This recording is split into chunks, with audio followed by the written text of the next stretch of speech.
As we're coming on the air tonight, Milton, a catastrophic Category 3 hurricane, has just made landfall near Siesta Key, Florida. Now, this is a life-threatening situation, with officials stressing if you did not get out, you need to be sheltering in place right now. This is a live look at the conditions in Fort Myers, Florida, as we speak. Milton is packing winds of up to 120 miles per hour. Nearly 800,000 people are already without power. Storm surge warnings are in effect up and down the coast, as some parts could see up to 15 feet of rising water tonight. Now, this is on top of a record-breaking number of dangerous tornadoes ripping through the center of Florida throughout this chaotic day. Dozens of twisters through communities hours before landfall.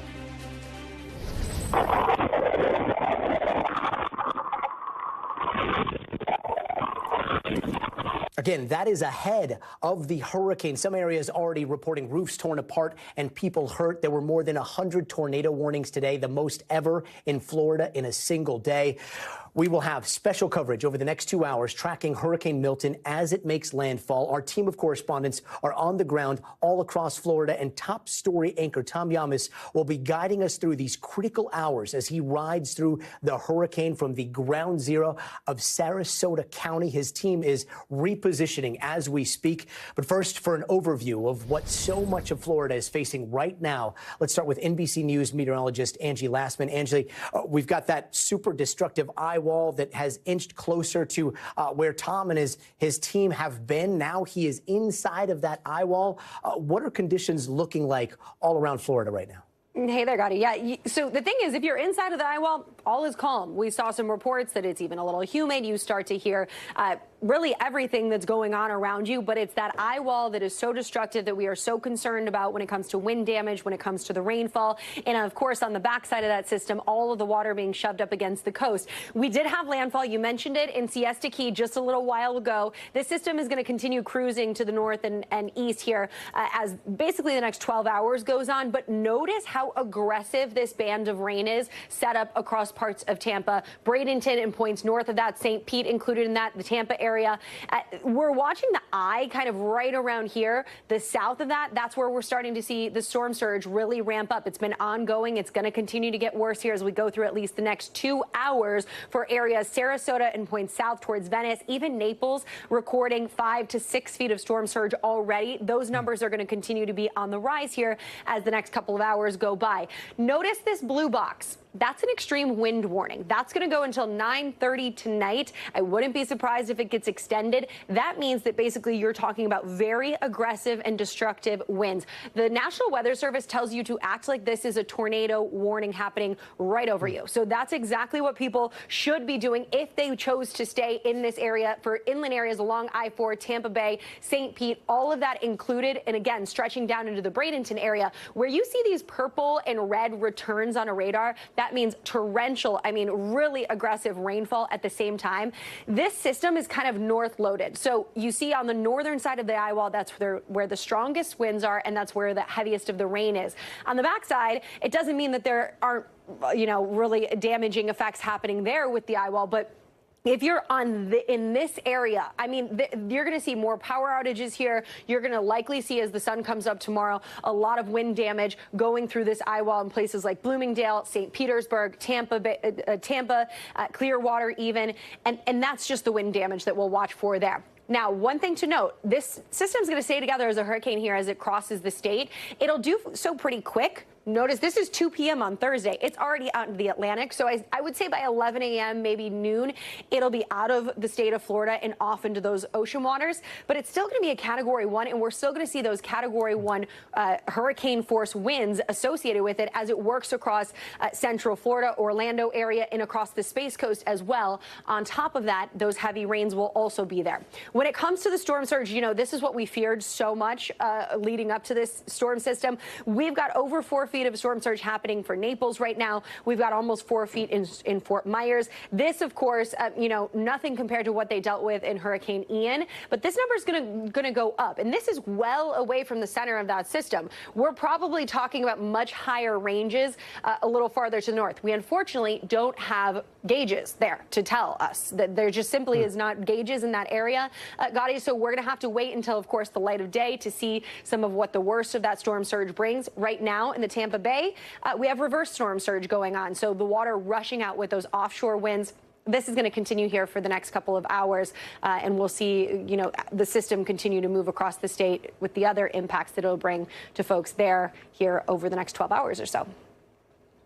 Angie Lassman with a little bit of good news for Tampa Bay with those negative storm surge numbers. But we have Stephanie Gosk, who is in Tampa Bay right now, and that is where we're seeing the worst of the torrential rain. Stephanie, what are you seeing on the ground right now? We know there's been torrential rain and flooding, but the storm surge might not be as bad as feared. So describe the situation that you're in right now. Yeah, Gotti, it's the rain, but it is also the wind. I mean, we are seeing ferocious gusts of wind. They have to have topped 100. They were up to 95, 96 earlier, maybe about a half an hour ago, and they've just picked up and ratcheted up even further. We're seeing trees bent over, signs whipping off of buildings. This is certainly the worst that it has gotten. And then there is the rain, the torrential rain. It's been raining all day here, but has started to come down much faster and much harder. You can tell these gusts are coming in pretty strong. Their rain, according to Bill Cairns, for the next 3 or 4 hours, this area of Tampa could get 2 to 3 inches of rain an hour. That will be on top of what's already fallen. So, yes, there isn't going to be the storm surge here in Tampa Bay, but you're looking at upwards of a foot of rain falling on a place that is already saturated from a previous storm, on top of the damage that this wind is inevitably doing on this region as I talk to you. And Stephanie, people may be tuning in right now and wondering, how are you still standing and those palm trees behind you are blowing like crazy? Can you walk us through some of the safety precautions you and your team have taken? It's a great question. We are actually in a parking garage made out of cement. We are on the 3rd story of the parking garage, and we are surrounded by 3 walls basically. So you're looking out at the wind. But I can tell you, even the wind coming in here, I'm slightly slight of frame. If it hits me just the right way, I almost tumble over. I mean, it is that strong, and it's much stronger out on the streets here. We are in an area that is close to where there are some hotels and a mall. You just don't see any sign of cars or people or anything. They have cleared out. They have heeded the warnings. They're staying in place, and we are taking precautions to be safe here as well, Gotti. Stephanie, it seems like Tampa has had a lot of close calls over the years, but a hurricane hasn't hit that area directly in almost a century. So how prepared is Tampa for a hurricane? Yeah, well, this entire coast of Florida just gets hit at various stages in various ways from hurricanes. It is a fact of life if you live here. And yes, there hasn't been a hurricane that has directly hit Tampa in a century, but people here know that they're going to have to do it. There's a great example and a critical one for the city of Tampa, and that is the Tampa General Hospital. And they have taken incredible measures to make sure that they can stay operational. They are such a critical place for people to get care, especially during a storm where people could get hurt. They have flood walls that protect for storm surge up to 12 feet. They have their own power plant, Gotti, to keep the lights on 32 feet above sea level. They have moved all of the patients and doctors and staff out of the 1st floor, and they keep 5 full days of supplies and medicines and food so that they can wait out whatever might happen. They are perhaps the most critical infrastructure of this city, and it just goes to show that people know that these storms are going to come through. But this period of time, Hurricane Helene, followed by this storm, it is a 1-2 punch that they have not seen in this city in a very long time, Gotti. Incredible, the power of Mother Nature behind you there, Stephanie Gosk in Tampa. Thank you so much. And for a split screen here, let's go to Tom Yamas, who is in Sarasota right now. Tom, just before this, I was watching your coverage, and you were in the eye of the storm. And, we just saw Stephanie Gosk kind of getting blown around in the shelter of concrete.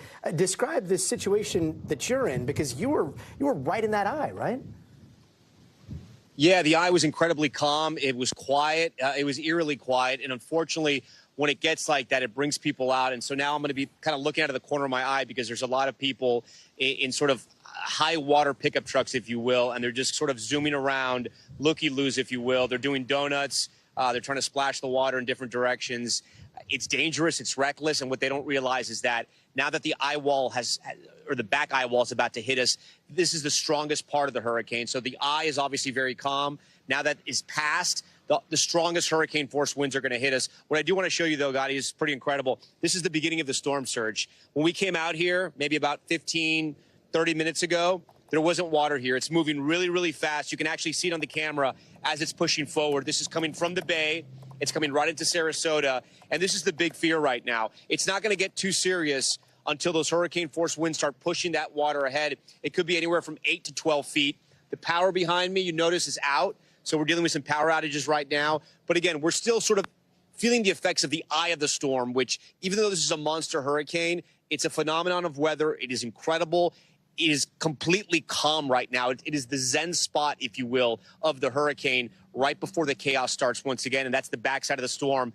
And the wind gusts are picking up a little bit, Gotti, so we know it's coming in maybe 15, 20, 30 minutes. 15, 20, 30 minutes. How long have you been in the storm, sir? How long have you been in the eye there? You know, the eye, I'd say, and I have my team out here with us. What do we think, guys? Like maybe 30, 45 minutes? Probably about 45 minutes. Our audio engineer, Mr. Pope, who's an experienced storm chaser here, he's been with us, been monitoring the conditions. He thinks it's about 45 minutes. I think he's right. But again, Gotti, like, it's hard to explain. I've covered a lot of hurricanes, and you forget how calm it is in the eye. I mean, it was blowing. There are trees that are already down in Sarasota, and then suddenly it just stops. And it feels like any summer night in Sarasota, and now it's picking up again. What I'm worried about is the people that have come out, because there's a lot of cars now that are out here. They shouldn't be. But the police said, listen, we're not coming back out until after the storm. So these people know that the cops aren't going to be out here. And, you know, there's, again, looky-loos, people being cavalier. I'm going to show you one right now. It's coming through here. George, we can pass over here. You have a lot of vehicles like this. They're high water vehicles. You know, they're pickup trucks. They're Wranglers. They have huge tires. And in some cases, not that guy, but in some cases they're doing donuts. They're revving their engines up. They're trying to have fun in a hurricane, which, again, I mean, whatever floats your boat, but, you know, it's not safe.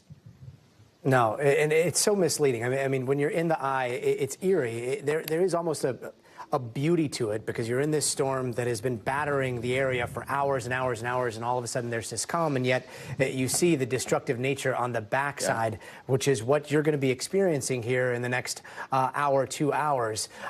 Does it seem like most people have heeded the warnings? Does it seem like most people have evacuated and left? It did, until the eye came over us, and then we started seeing all these pickups and all these cars coming through here. So it was calm. It was quiet. It looked like it's safe. Look, we're staying in a hotel on the water, and people have come out. There are people staying in the hotel. This is an evacuation zone, though. But I think some of the people in the hotels that are high up, our hotel is very high up. I'd say it's probably maybe 50 to 100 feet up, 50 to 100 feet up. So, you know, we feel very protected here. But again, I got to tell you, Gotti, the water here, it's wild. It's coming in. And the rate that it's coming in is pretty fast. So I think over the next 4 or 5 hours, we're going to see some serious flooding in Sarasota. I mean, it was forecasted. It's just the question is how high it's going to be. You see, this is what I'm talking about here. People just zooming by, going as fast as they can in some cases. Wow. And the storm surge was particularly, it was a huge concern, a little bit north of you, and it looks like that is now shifted south. Does it look like the storm surge is already starting to set in where you are? Yeah, look, it looks like it's coming in. I mean, the big fear was the storm surge in Tampa Bay, that black swan event. Luckily, and not luckily for other communities, but luckily for Tampa Bay, the storm, you know, it hit a little south of Tampa. If it hit north, it'd be a much different story. That's why Sarasota will feel the brunt of that storm surge, and that's why people here are concerned tonight. Again, once we get to that back of that eye wall, it's going to be a much different story. Gotti, I'm going to pick up our coverage now, because I know our colleague Priscilla Thompson is standing by in Orlando. She's been covering the tornadoes and the tornado threats throughout the central and eastern part of the state. Priscilla, what can you tell us tonight? Yeah, so we know that there have been dozens of reported tornadoes throughout central and southern part of the state, and we've seen some pretty dramatic footage of the damage. In St. Lucie County, there was a sheriff's building that is now just a pile of mangled metal, and we're talking about a 10,000 square foot building that has just been destroyed by a reported tornado. We also got some traffic cam in from Fort Pierce, Florida, where you just see these huge debris flying by as there is a funnel cloud there. And there are also reports of some injuries in some places as a result of these tornadoes. The good news is that a number of those tornado watches did expire at 9 p.m. So there's hopes that we will not see any more of that tonight, but certainly a very terrifying experience on top of an already very destructive and potentially deadly storm. Tom? Okay, Priscilla Thompson for us. Priscilla, we appreciate it. We thank you for all your reporting. Please stay safe. I do want to talk to the emergency management operator for Sarasota County, where we are tonight. Oh, okay. I think we're gonna dial in and talk to her soon. Do we still have Priscilla? All right, Priscilla. We still have you, so I think we're going to stick with you for a little bit. But while we do this, I want to show that the people we're talking about, people in the looky-loos not taking things seriously. There's a couple on a motorcycle right now, just going through a massive hurricane. Again, we're in the eye, so it's calm, but probably not the best idea, especially when the storm surge has started. You can see it here. The water is rising, and it's actually rising surprisingly fast. I mean, I've covered hurricanes before, and you see that storm surge come in, but you can actually see the rate at which the water's coming in, pushing some of the debris. Luckily, there were no debris piles out here on the coast of Sarasota. We know that in the neighborhoods and the suburbs there are, but thankfully they cleared out all that debris here. The wind's still not that strong. Priscilla, I'm curious, where you are in Orlando, what kind of effects are you feeling from the hurricane? Yeah, Tom. So the rain is starting to come down harder. Already we're seeing some water beginning to pool on some of the roadways here, and the winds are also starting to pick up. And so right now officials are saying if you are not yet sheltering, you have about a half hour to do that before the worst of this storm is expected to move in and make things a lot more complicated here. And what is interesting about this area is that during Hurricane Ian, they saw devastating flooding, and Milton is expected to be far worse. We're talking about up to 14 inches of rain here that could just cause catastrophic flooding in addition to the 80-mile-per-hour winds. And there are people who have evacuated to this area. I spoke to a woman who lives in St. Petersburg, said that she lost everything during Hurricane Helene. All that she has left there is a 10-foot by 10-foot storage unit that is on the first floor in St. Petersburg with all of her life's possessions. They drove up here to Orlando today, and she is just numb. She says that she doesn't know what to expect. I want to play a little bit of that conversation I had with her. You're really kind of numb. You're really just kind of numb. We've all been in shock. Just your adrenaline just takes over. We've been through a lot of suffering, so I think we understand suffering in just such different ways, and I know that we get through it. And so many people here just feeling lost. And that woman, I don't know if you could see, was clutching a rosary. And she told me that she has been praying nonstop, hoping that this storm will not be as bad as it is projected to be, especially here in Orlando, where she and her family are sheltering. Tom?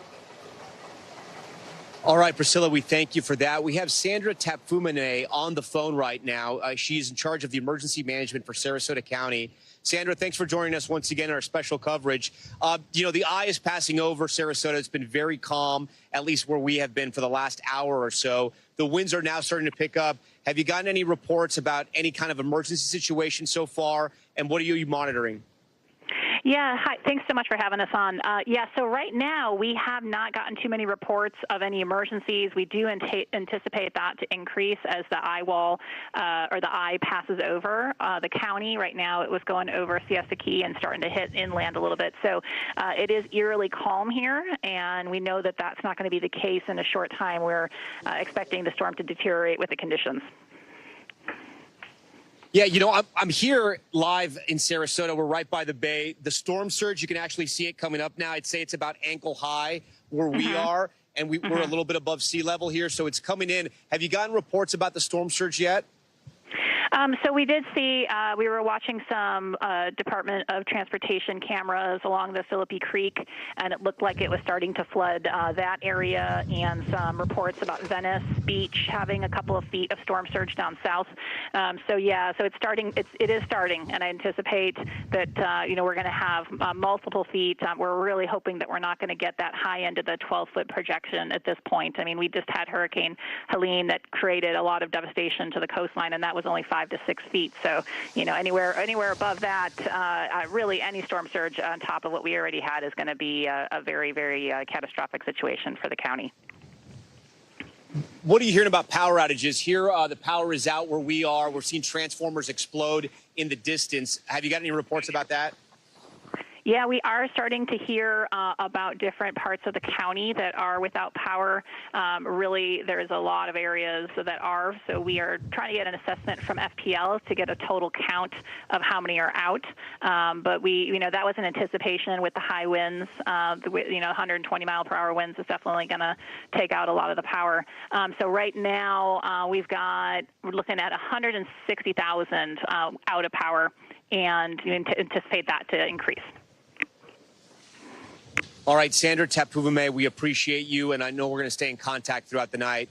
Thank you for all that you're doing for the people of Sarasota. Thank you so very much.